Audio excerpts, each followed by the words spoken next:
I died with a sword through my chest in Jerusalem, and I can still feel the blade piercing my lungs every time I close my eyes.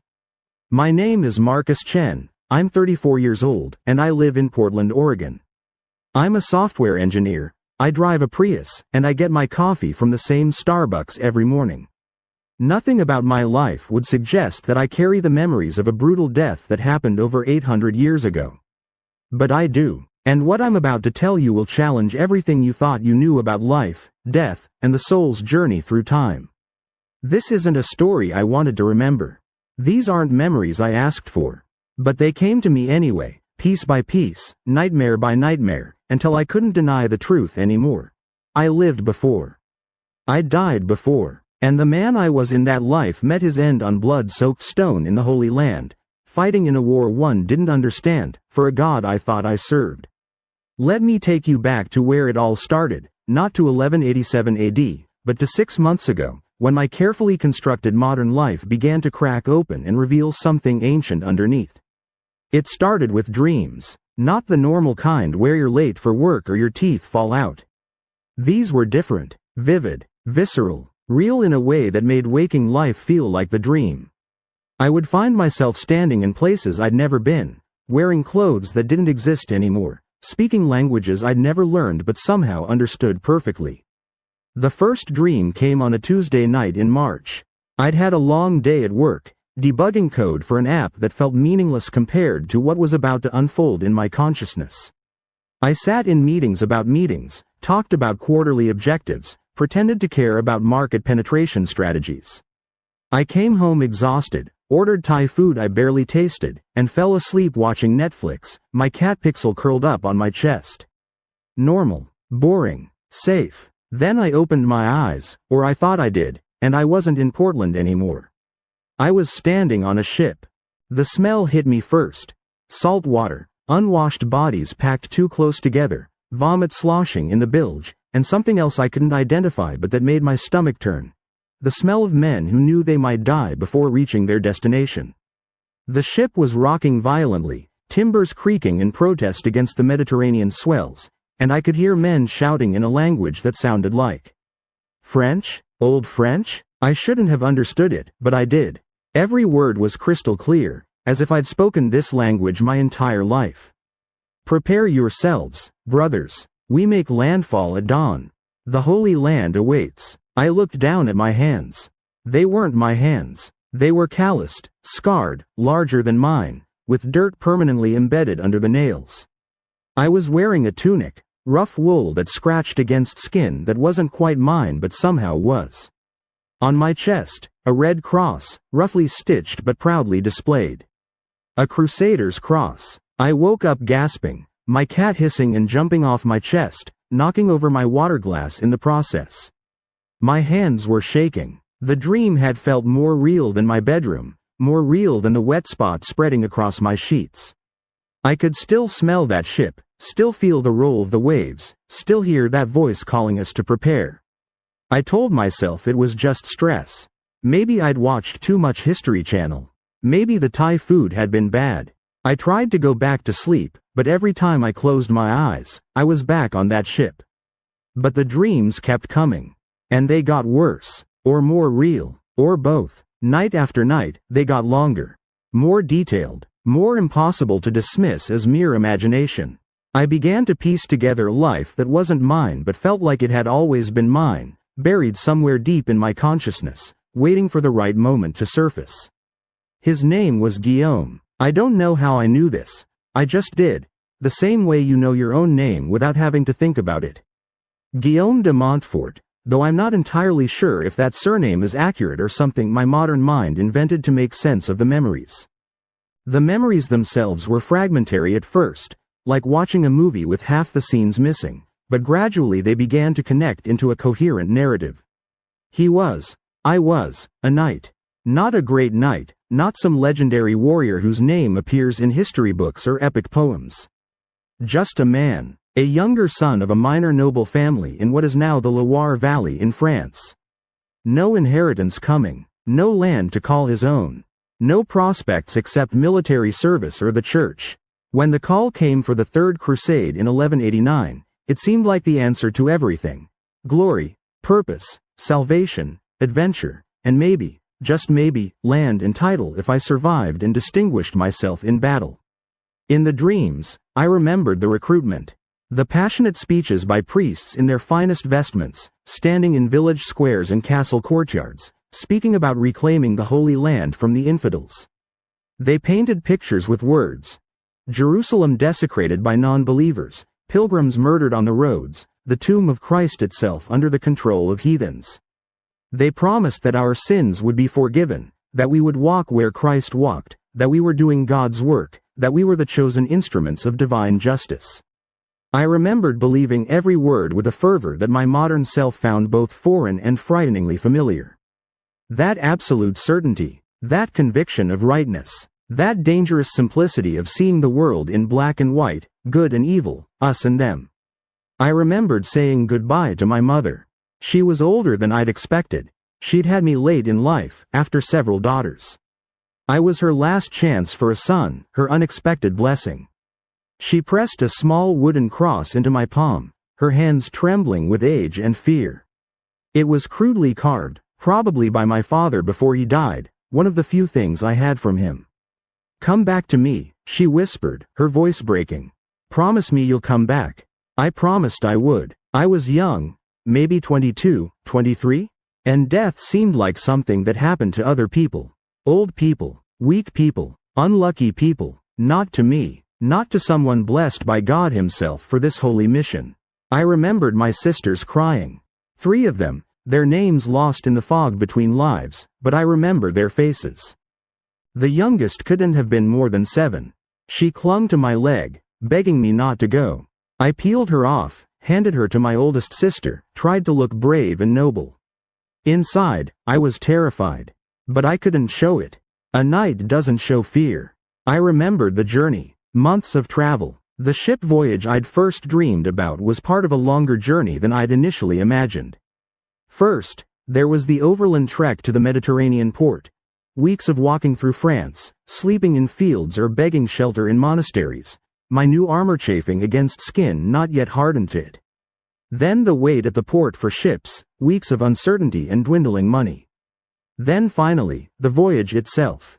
We sailed across the Mediterranean, crammed into vessels that were never meant to carry so many men and horses.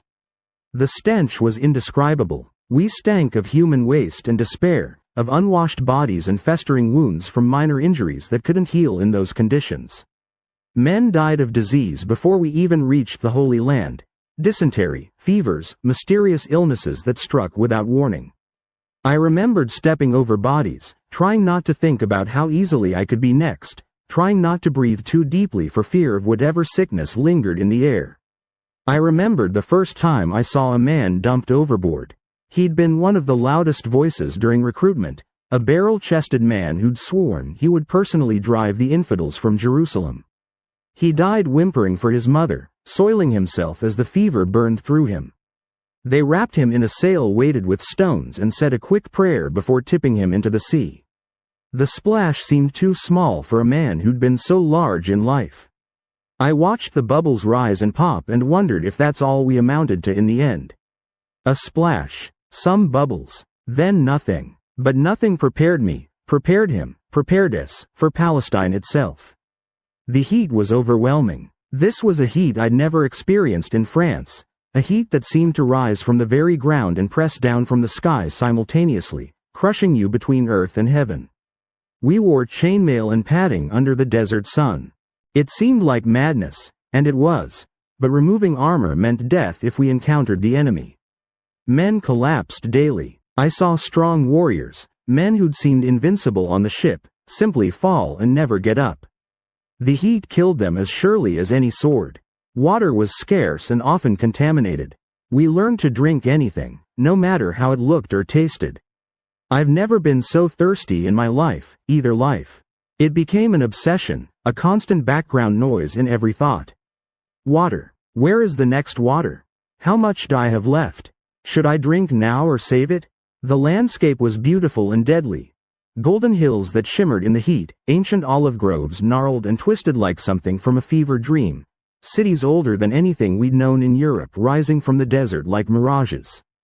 And everywhere, war, the evidence of war, burned villages, scattered bones, both human and animal, picked clean by carrion birds. Trees cut down to deny the enemy shade or fruit. Wells poisoned, scorched earth that yielded nothing. And then, the battles themselves. The dreams showed me battles in excruciating detail. Not the clean, heroic battles of Hollywood movies or medieval romances. Real medieval combat. Brutal, exhausting, terrifying, and above all, confusing. The chaos of it all. The clash of metal on metal creating a din so loud you couldn't hear orders or think clearly. The screams of dying men and horses. The way blood looks when it pools in sand, darker than you'd expect, attracting flies within minutes. The smell of death in the heat, sweet and rotten and nauseating. I killed men. I remember this with a clarity that makes me sick even now. I can recall their faces, frozen in that final moment. The moment when life left their eyes and they became meat, nothing more. The weight of a sword in my hand, his hand, as it cut through flesh and bone. The resistance of the body, fighting against the blade. The wet sound when you pull the weapon free. I did these things believing I was righteous. Believing God wanted this. Believing I was one of the good guys in this cosmic drama. My first kill haunts me especially. He was young, probably younger than me. He wore light armor and moved with the confidence of someone who'd never seriously considered that he might die. We met in the confusion of a skirmish somewhere in Palestine. I don't even remember where exactly. Our forces had attacked a supply caravan. He was defending it. Our eyes met across 20 feet of dusty ground. Neither of us wanted to fight. I could see it in his face. But we both knew one of us would die if we didn't walk away, and walking away meant being called a coward. So we fought. It was clumsy, desperate, nothing like the elegant swordplay I'd imagined. We hacked at each other, both of us quickly exhausted by the heat and fear. He slipped. Just a misstep, but it was enough. My sword caught him in the neck, between his inadequate armor and his helmet. The blood. God, there was so much blood. It sprayed hot across my face, into my mouth. I can still taste it sometimes, in my nightmares. He fell, hands clutching at his throat, trying to hold his life in, but it just kept pouring out between his fingers. I stood there, frozen, watching him die. It took longer than I expected. Longer than it should have. He made sounds I can't describe, wet and desperate. His eyes found mine, and in them, I saw confusion. Like he couldn't quite believe this was happening. Like he expected someone to tell him it was all a mistake, that he could go home now. Then the light went out, and he was just a body lying in the dirt. I vomited, right there on the battlefield. Another knight laughed and clapped me on the back. "Gets easier," he said. And God help me, it did. That's the worst part. It got easier. For weeks in my modern life, these dreams haunted me. I started sleeping less, afraid of what I'd see, what I'd remember, what I'd become in those nighttime hours. My work performance suffered dramatically. I missed deadlines. I sat in meetings and heard nothing, my mind 1,000 miles and 800 years away. My manager called me in for a concerned chat about my recent lack of focus. I nodded and made vague promises to do better, but how could I explain? How could I tell him that I was remembering killing people, that I could feel their blood on my hands even though my hands were clean? My friends noticed I was distant. "You okay, man?" They'd ask, and I'd lie and say I was fine, just tired, just stressed about work. I lost weight. I couldn't eat meat anymore. The sight of it, the smell of it cooking, reminded me of things I didn't want to remember. Battlefields, bodies, the smoke from burning villages that smelled sickeningly like roasting meat because that's exactly what it was. I started seeing a therapist, Dr. Rebecca Wong. I didn't tell her about the past life memories. I told her I was having nightmares about medieval warfare, probably from watching too many movies or reading too much history. She suggested it might be a form of anxiety, my mind creating elaborate scenarios to avoid dealing with real problems. She taught me breathing techniques, mindfulness exercises. They didn't help. You can't meditate away memories that feel more real than your current life. Then one night, the final dream came. The one I knew was coming but dreaded more than anything. The one that would change everything. Jerusalem. We'd laid siege to the city for weeks. We were part of Richard the Lionheart's forces, trying to reclaim the holy city from Saladin's control. I remember the date with perfect clarity, July 12, 1191. How I know this date, I cannot explain logically. But I know it the way you know your birthday, the way you know your mother's name. It's etched into my soul. The siege had been brutal. We'd surrounded the city, cutting off supply lines, launching stones from catapults, trying to starve them out or break their will. But they held. Day after day, they held. Their resolve was stronger than we'd expected. These weren't the weak, degenerate infidels we'd been told about. They were defending their homes, their families, their holy sites. They fought with the desperate courage of men who had nowhere left to retreat. The decision came down from the commanders. Assault. A full assault on the walls. It was risky. Defenders always had the advantage, but we were running low on supplies ourselves, and disease was tearing through our camp. It was now or never. The assault began at dawn. I remember the light, golden and beautiful, illuminating the ancient walls of Jerusalem like something from a painting. For a moment, just a moment, I thought about how sacred this place was supposed to be, how we were about to turn it into an abattoir. Then the order came, and there was no more time for thinking. Ladders against the walls, wooden ladders that felt flimsy and inadequate against those massive fortifications.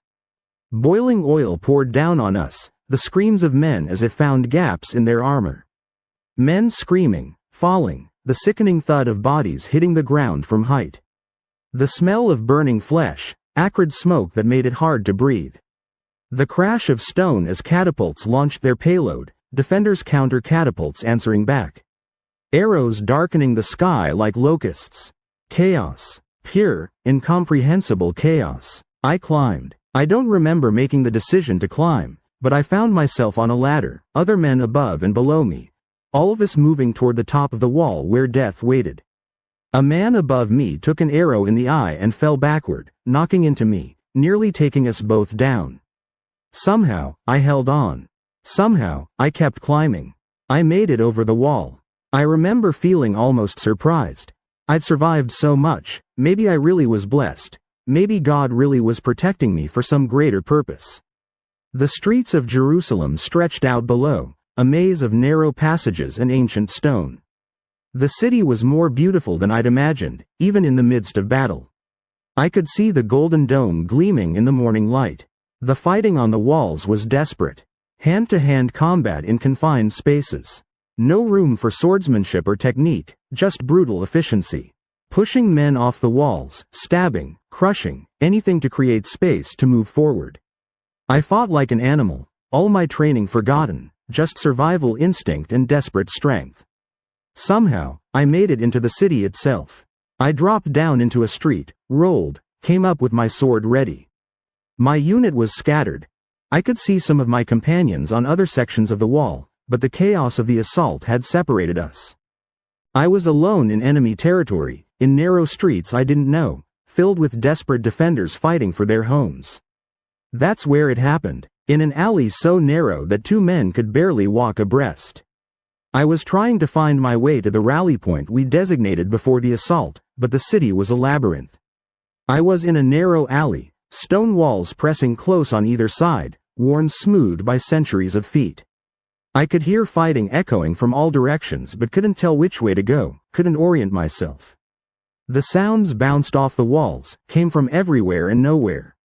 My chainmail was heavy with sweat and blood, some mine from a shallow cut on my arm, some from enemies I'd killed, some from friends who'd died beside me. I was exhausted. I'd been fighting for hours. My arms felt like lead.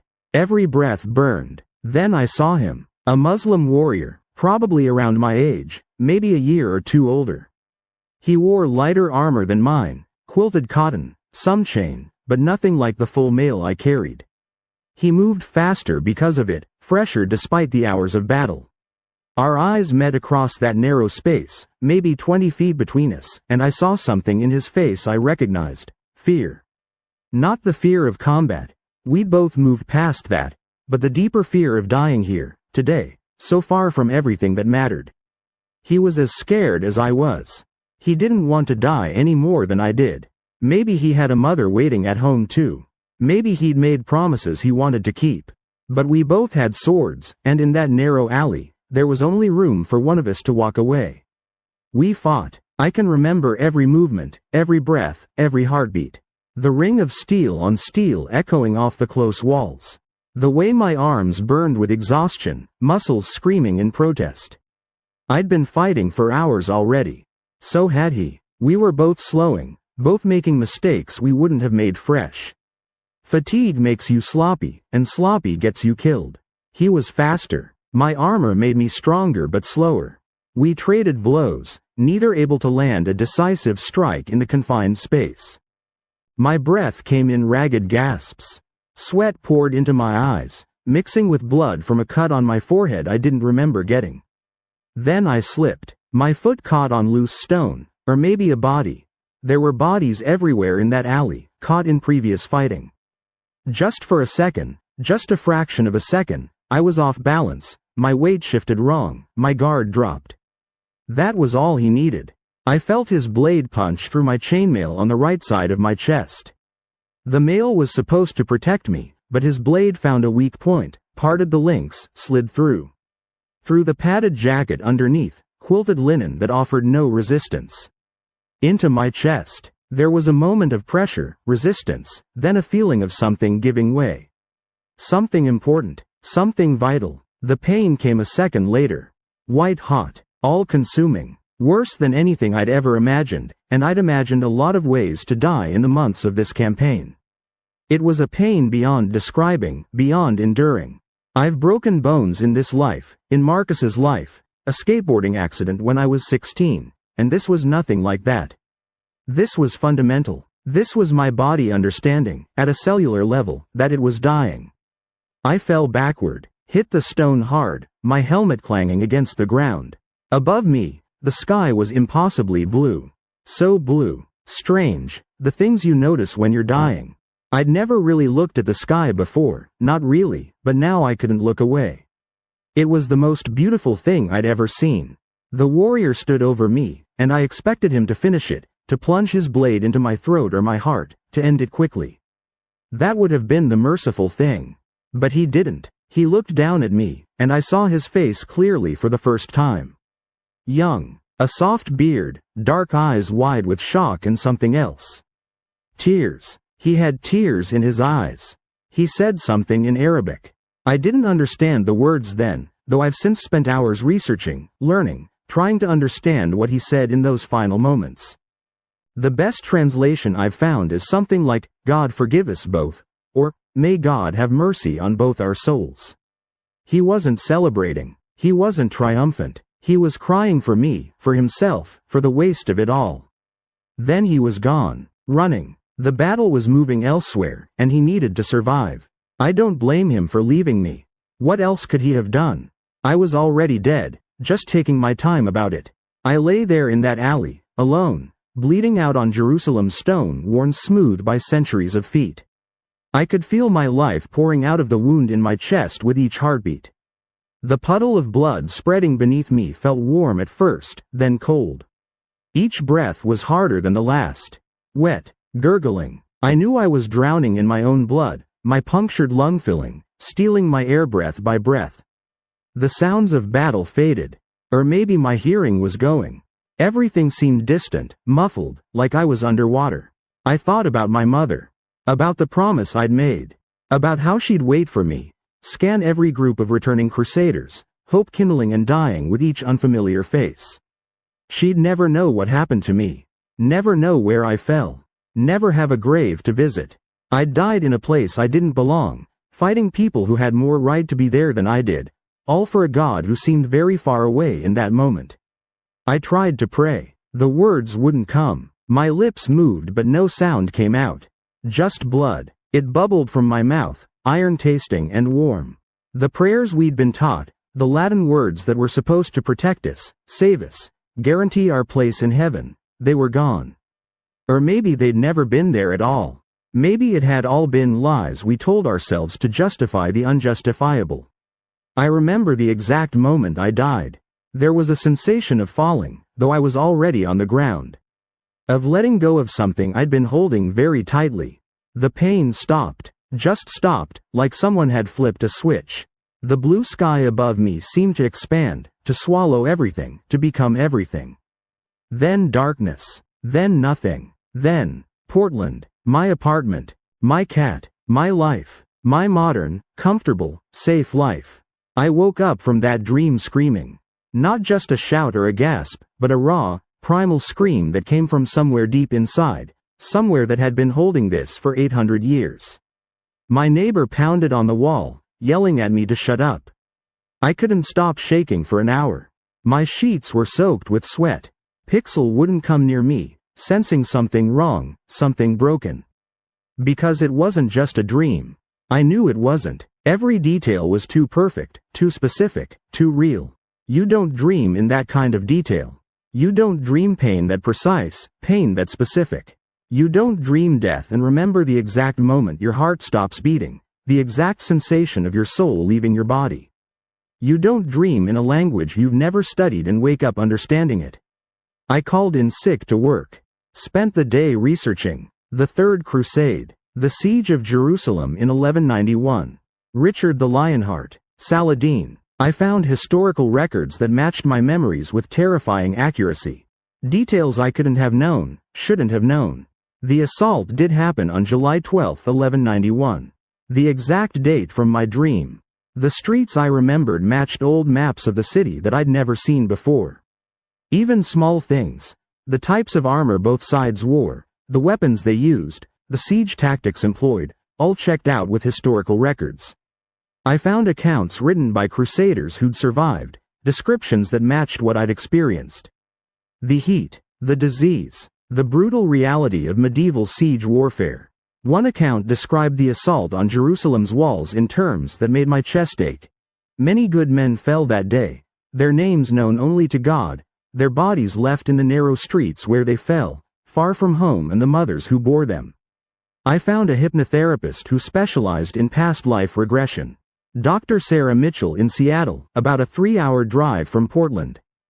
Her website seemed professional, not too new age with testimonials from people who'd experienced what she called past life memories surfacing spontaneously.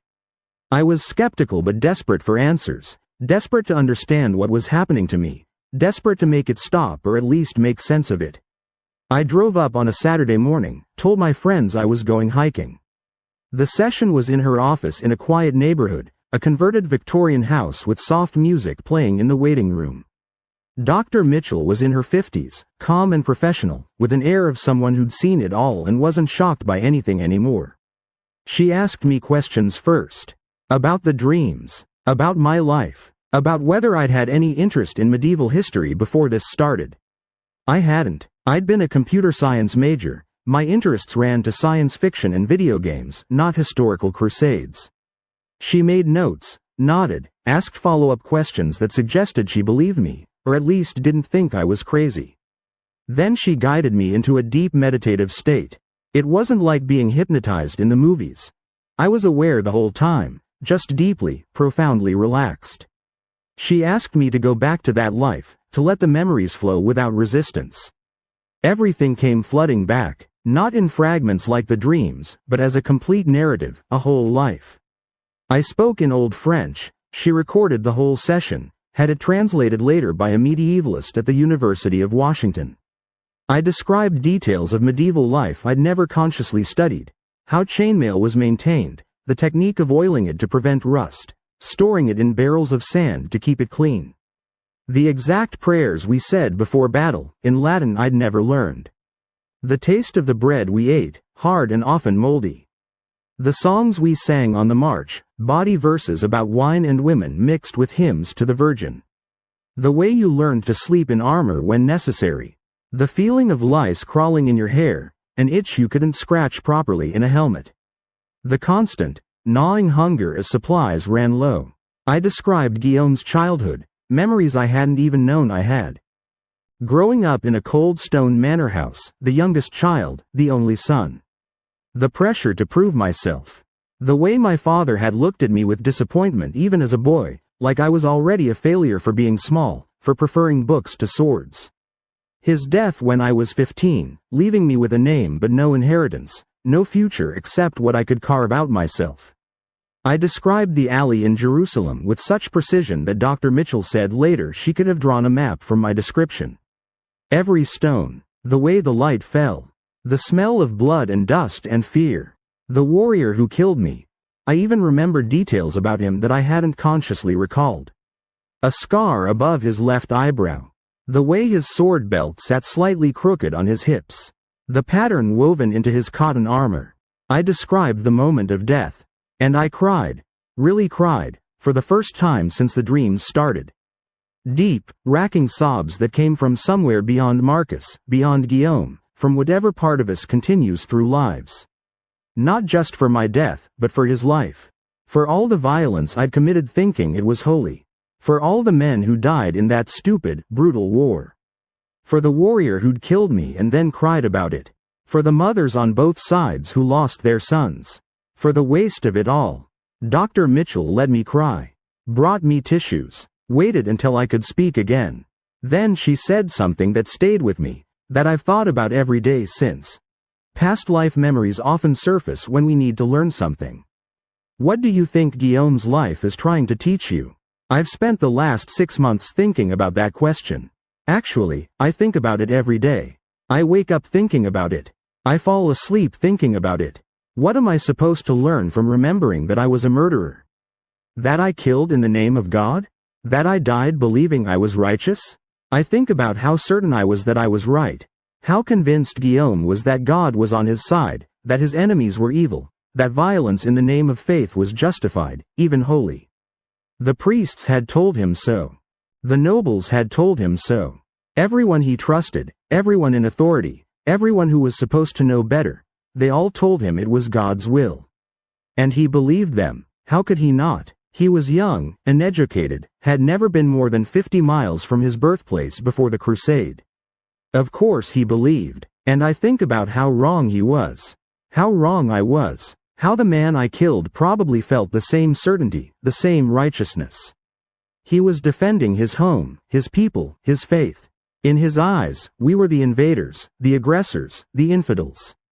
And he was right. We were. I think about how we're still doing this.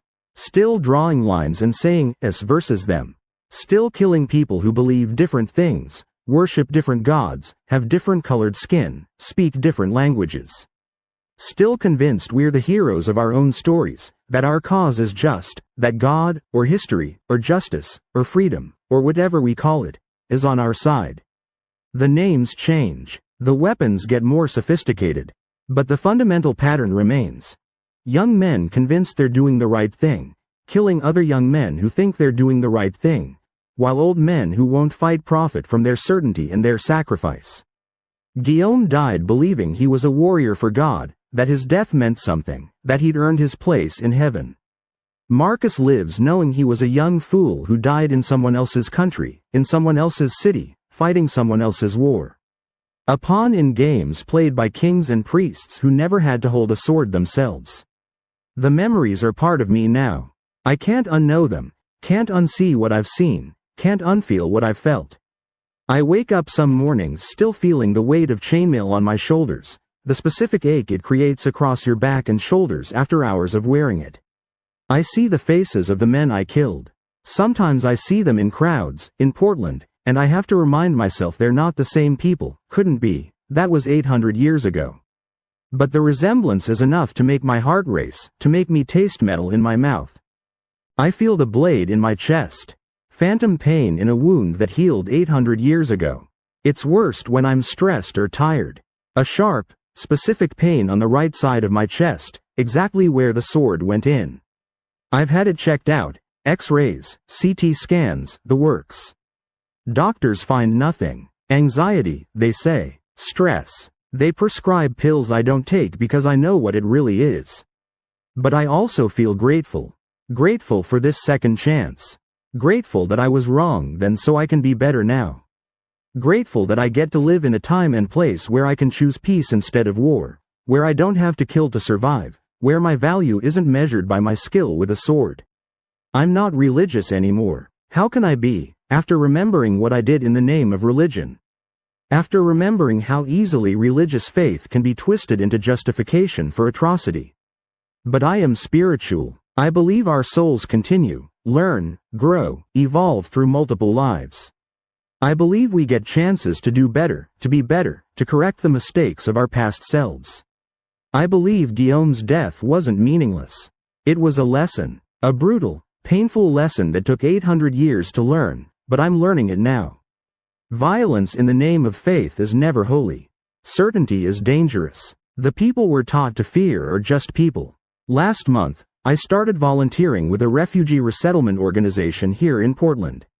It wasn't a coincidence. Many of the people we help are from Syria, Palestine, Iraq, Afghanistan, the same regions where Guillaume fought and died, where the wars continue even now, 8 centuries later.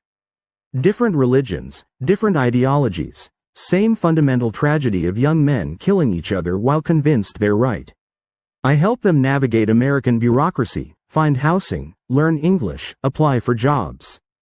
Practical things, small things, but they matter to me in ways I can't fully explain to the other volunteers. This feels like restitution, like balancing the scales in some small way. For every person I killed then, maybe I can help someone now. The math doesn't work out. I killed more than I can help in one lifetime, but I'm trying. One of the families I work with, the Crusades, came from Syria 3 years ago. They have a son named Hassan. He's about 12 now, bright kid, already speaks better English than his parents. He loves video games, Fortnite, Minecraft, the same games my younger cousins play. He loves American football, roots for the Seahawks despite never having seen a game in person. He wants to be a software engineer when he grows up, like me. His father was a teacher in Aleppo. His mother was a nurse. They're good people who lost everything to a war they didn't start and couldn't stop. Last week, Hassan asked me why I volunteer, why I spend my Saturday mornings helping his family when I could be doing anything else. I almost told him the truth. That I remember killing people from his part of the world in another life, that I carry the guilt of that violence forward, that I'm trying to make amends for sins committed with a sword in hands that have been dust for 800 years. But instead, I just said, because everyone deserves a safe home. Because you deserve a chance to build a good life here. Because it's the right thing to do. He smiled, that gap-toothed smile of a kid who's lost his baby teeth but hasn't quite grown into his adult teeth yet. You're like a knight, he said, and I nearly dropped the forms we were filling out.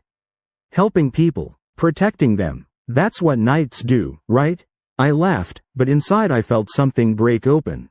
Something that had been locked tight since the dreams started. Yes, I thought, like a knight, but the right kind this time. The kind who protects instead of destroys. The kind who builds instead of burns. The kind who sees the humanity in everyone instead of dividing the world into us and them, righteous and infidel, saved and damned. The memories haven't stopped. I still dream of the Crusades sometimes. Sometimes I'm back in that alley, feeling the sword punch through my chest. Sometimes I'm in earlier battles, killing men whose faces I can't forget. Sometimes I'm on that ship, sailing toward a destiny I can't change. But now, when I dream of that alley in Jerusalem, when I feel that blade pierce my chest, when I see that warrior's tears, I send him forgiveness. I send myself forgiveness. We were both just young men caught in a machine of war, propaganda, and religious fervor that was bigger than either of us. We were both taught that the other was less than human. We were both lied to by people in power who used our faith and our fear to further their own ambitions. We both thought we were doing the right thing. We were both wrong, but we were both human. Both scared, both wanting to survive, both hoping our deaths, if they came, would mean something. But I get another chance. I get to live again, to choose again, to be again. This is the gift of reincarnation, if it's real. This is what it means to have a soul that continues. Not just to live forever, but to learn, to grow, to become better than we were before. And this time, I choose differently. If you're watching this and thinking I'm crazy, I understand. 6 months ago, I would have thought the same thing. If someone had told me they remembered a past life, I would have smiled politely and changed the subject, mentally filing them under people to avoid. But I'm not asking you to believe me. I'm not trying to prove anything or convince anyone. I'm just sharing my experience, my truth, strange as it may seem. But I am asking you to consider the possibility that our souls are older than we think. That we carry forward lessons, patterns, fears, and fascinations from lives we don't consciously remember. That the things we're inexplicably good at might be skills we developed in other lives. That the things we fear without logical reason might be traumas we carry forward. That the people we instantly connect with or instantly dislike might be souls we've known before. And if that's true, if we really do live multiple lives, if our consciousness continues and evolves through different bodies and times and places, then the question becomes, what are you learning in this one? What patterns are you repeating? What lessons are you missing? What mistakes from past lives are you making again because you don't remember making them before? For me, the lesson was clear. Violence in the name of faith is never holy. Certainty that you're right is often a sign you're wrong. And the people we're taught to fear, taught to hate, taught to see as less than human, they're usually just people. Scared people, hopeful people, people trying to protect what they love, just like us. Guillaume died in Jerusalem believing he was a hero. Believing his death in the name of God meant something, earned him something. Marcus lives in Portland knowing he was just a man who made terrible choices based on the lies he was told and chose to believe. But maybe that's the point. Maybe we're meant to remember our mistakes so we can choose better.